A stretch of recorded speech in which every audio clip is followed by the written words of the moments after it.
이런 면역에 이제 특히 이제 우리가 이제 그 방어적인 면을 생각해 봤을 때 이 면역은 이게 선천적인 게 있고 후천적인 게 있습니다. 우리가 다 그건 잘 알고 있죠. 그 선천 면역은 특징이 이게 배우지 않아도 자동적으로 됩니다. 태어나면서부터 일어나는 그런 면역이고, 후천 면역은 경험을 해야 됩니다. 학습을 해야 되고, 그리고 그거는 시간이 걸리고, 그리고 또 특이하게도 그게는 각 균에 대해서, 각 세균에 대해서 각각이 대처하는 그런 세포들이 따로 생깁니다. 그런 특징이 있습니다. 그 선천 면역에 제가 생각하는 가장 중요한 건 역시 그 1차 방어선인 피부나 점막이라고 봅니다. 네. 이게 무너지면 안 되잖아요. 그렇죠. 그래서 이게 무너지는 경우들이 있죠. 대표적인 게 화상 같은 거 있을 겁니다. 그래서 화상을 입었을 때 1차적인 문제는 물론 이게 체액이 이렇게 소실되는 문제도 있겠지만, 이게 결국은 가장 큰 문제는 이 감염증이지 않습니까? 그래서 결국은 화상으로 인한 사망률을 결정하는 것은 그 화상 입은 면적이죠. 그 면적에서 결정되는 걸 보면 피부가 대단히 중요하다 이렇게 봅니다. 그 다음에는 이제 점막도 있죠. 그리고 생리적인 요소도 있습니다. 거기에는 우리가 조금 전에 이야기한 항상성 중에 하나인 그 체온을 잘 유지해야 되는 것. 그 다음에 점막에서는 점액을 분비합니다. 점액이 별것 아닌 것 같은데 굉장히 중요합니다. 예를 들어 보면 바이러스가, 그러니까 감기 바이러스가 예를 들면 침투에 들어왔다. 어떻게 작용해야 될까요? 첫 번째는 어떻게든 몸에 붙어야 됩니다. 피부로는 뚫지를 못하거든요. 그러니까 점막을 통해서 들어올 겁니다. 그런데 점막에서는 점막의 그 표면에 여러 가지 돌기들이 있거든요. 그 돌기들을 갖다가 붙잡고 이게 침투에 들어오는데, 그 점막에서는 어떻게 하느냐, 점액을 미리 분비를 하는 거죠. 미리 점액에는 뭐가 있느냐 하면 점막 표면에 있는 그 성분과 같은 그 같은 돌기를 갖다가 그 점액에 이게 섞어서 분비를 합니다. 그러면 바이러스가 들어오는데 먼저 점액을 닿다 보니까 먼저 거기서 먼저 코팅이 돼 버리죠. 그러니까 점막에 붙지를 못합니다. 미끄러지는 거죠. 마치 그 찰떡 생각하면 될 것 같아요. 콩고물 바르는 거죠. 물리적 방어선이 되는 거죠. 네네. 그러면 달라붙지 못하고 미끄러져 떨어져 나가는 겁니다. 이런 비강, 특히 그 호흡기 계통에는 이런 점액에 이런 게 있으니까 겨울철에 섭도 유지 대단히 중요하죠. 맞아요. 그리고 호흡 마르면 감기가 더 잘 걸리니까. 잘 걸리죠. 네. 그래서 이게 점액을 잘 유지해주고, 그 다음에 겨울철에는 좀 더 의식적으로 수분 섭취를 좀 충분히 해서 맞아요. 점액이 잘 흐르도록 그렇게 좀 우리가 하면 도움이 되겠죠. 그 다음에 또 점액 쪽에는 소화기로 넘어가면 첫 번째 점액은 침입니다. 침에는 라이소자임 이런 게 있죠. 그래서 이게 잘 되는 게 굉장히 중요하다고 봅니다. 맞아요. 예를 들어서 똑같이 회식을 했는데 어떤 사람들은 식중독이 걸려요. 어떤 사람은 안 걸려요. 맞아요. 무슨 차이가 있을 건가?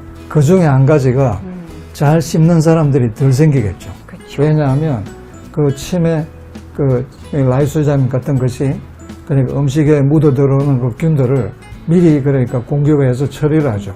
그러니까 급하게 먹는 것이 면역에는 도움이 안 됩니다. 이런 것도 우리가 한번 생각해 볼 수 있습니다. 그 다음에 위산이 있죠. 위산은 분비될 당시에는 그 pH 1 정도니까 굉장히 강산입니다. 만약에 그 분비되는 적시로 만약에 우리 얼굴에다 뿌리면 화상을 입을 겁니다. 그런 정도 강산인데, 그런데 그러한 그 강산이 또 우리 그 점막은 또 견뎌요. 그래서 균이 끊임없이 어쨌든 음식을 통해서 들어오거든요. 들어오면 1차적으로는 위산이 그걸 살균합니다. 단순하게 그게 펩시노겐을 펩시덴으로 바꿔서 펩신으로 바꿔서 이렇게 소화시키는 그런 것만 있는 건 아니고 살균에 대단히 중요합니다. 그렇다면 우리가 생각할 게 있겠죠. 제산제 사용을 좀 함부로 하는 것은 피해야 되지 않을까 하는 너무 겁니다. 과하게 사용하는 거는 그건 필요할 때만 사용하고, 맞아요.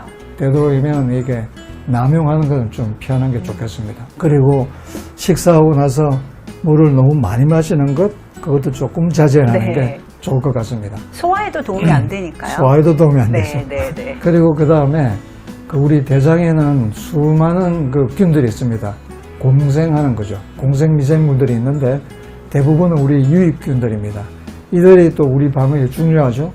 미리 그 딱 터줏대감 역할을 다 하고 있는 거죠. 그래서 유해균들이 말하자면 그 외계에서 들어오는 침입자들이 들어오면 이들이 막아줍니다. 그래서 이 공생 미생물들을 잘 유지하는 것, 이것도 우리가 면역을 돕는 일이겠죠. 그러기 위해서는 섬유질, 식이섬유를 맞아요. 좀 충분히 먹는 네, 게 네, 중요합니다. 네. 이들은 그 식이섬유를 가지고 자기네들 에너지원을 삼거든요. 그렇죠. 그러니까 그건 우리가 평상시에 야채를 좀 충분히 이렇게 먹는 게 중요할 거라 봅니다. 네, 그리고 보통 유산균- 프리바이오틱스라고 예, 예. 하는 것들이 대부분 식이섬유이니까요. 그런 게 채소나 도움이 과일에 많이 있고, 네, 네, 예. 네. 그리고 그 다음에 유산균도 도움 되겠죠? 그렇죠. 예, 네. 그런 것도 좀 챙겨 드시면 도움이 될 겁니다. 선천 면역에 또 이런 것도 있습니다.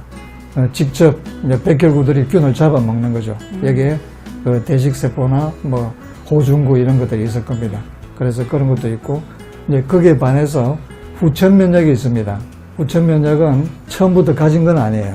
이게 세균이나 이런 미생물들을 접촉하면서 그때부터 싸워가면서 배우는 겁니다.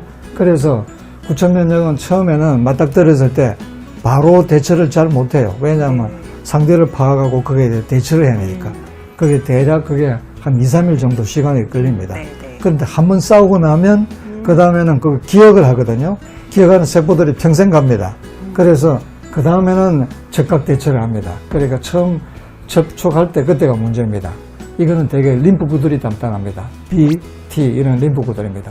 그래서 이 후천 면역에는 다시 생각해 보면 수동 면역, 능동 면역이 있습니다. 이건 뭐냐면 지금 이렇게 자기가 싸워서 얻는 것은 능동 면역입니다. 그러니까 예방 접종도 이거의 일종이죠. 네. 그거는 인위적으로 우리가 네. 능동 면역을 갖추도록 하고 네. 그냥 그거 없이 그냥은 보통은 싸워가면서 자기가 획득해 갑니다. 그런데 아이가 태어났어요. 태어났는데 얘는 그 전에 그런 여러 가지 미생물이나 이런 거에 노출된 적이 없습니다. 그러니까 싸우는 힘이 약해요. 그래서 이걸 어떻게 하냐면 참 신비롭습니다. 이 아이가 태종에 있을 때 엄마가 살아가면서 얻었던 획득했던 그 후천 면역 대부분은 그 면역 항체죠. 네. 이걸 태반을 통해서 전달받습니다. 네. 전달받아서 이 힘으로 이 아이가 견딥니다. 상당 기간을 견딥니다. 네. 대략 하면 1년 정도는 안 되는 것 같아요. 그 쪽집게감이 예, 예. 그걸 받고 예, 출산을 예. 하죠. 그래서 네. 받아서 나오니까 그러니까 엄마의 덕이죠. 엄마의 맞아요. 사랑이라 그럴까요? 엄마가 그냥 먹여 놓은 것만 아니라 네, 면역력도 거기다가 전달해 네, 또 준 거죠. 모유 수유까지 하게 되면 또 맞아요. 되게 중요한 면역 글로불들을 예, 또 넘어가고 섭취하게 예, 됩니다. 두 가지 다 네. 중요하죠. 네. 그래서 모유를 수유하는 게 굉장히 중요하죠. 그렇죠. 예, 중요합니다. 그래서 이 면역을 가지고 아이가 견딥니다. 그게 1년 정도라 그랬죠. 그동안에 이 아이는 자기 스스로 이 능동 면역을 만들어 가야 됩니다. 이게 옛날에는 이게 잘 안 됐죠. 예방접종도 없고 하니까. 그러니까 1년을 잘 못 넘기고 사망합니다. 맞아요. 그래서 돌잔치를 하죠. 돌잔치를 한다는 것은 의미가 있습니다. 네. 이 아이가 이게 평생 살아갈 능동 면역을 길렀다는 뜻이거든요. 그쵸. 그래서 살아갈 수 있다. 그래서 이제는 잔치를 하는 겁니다. 음.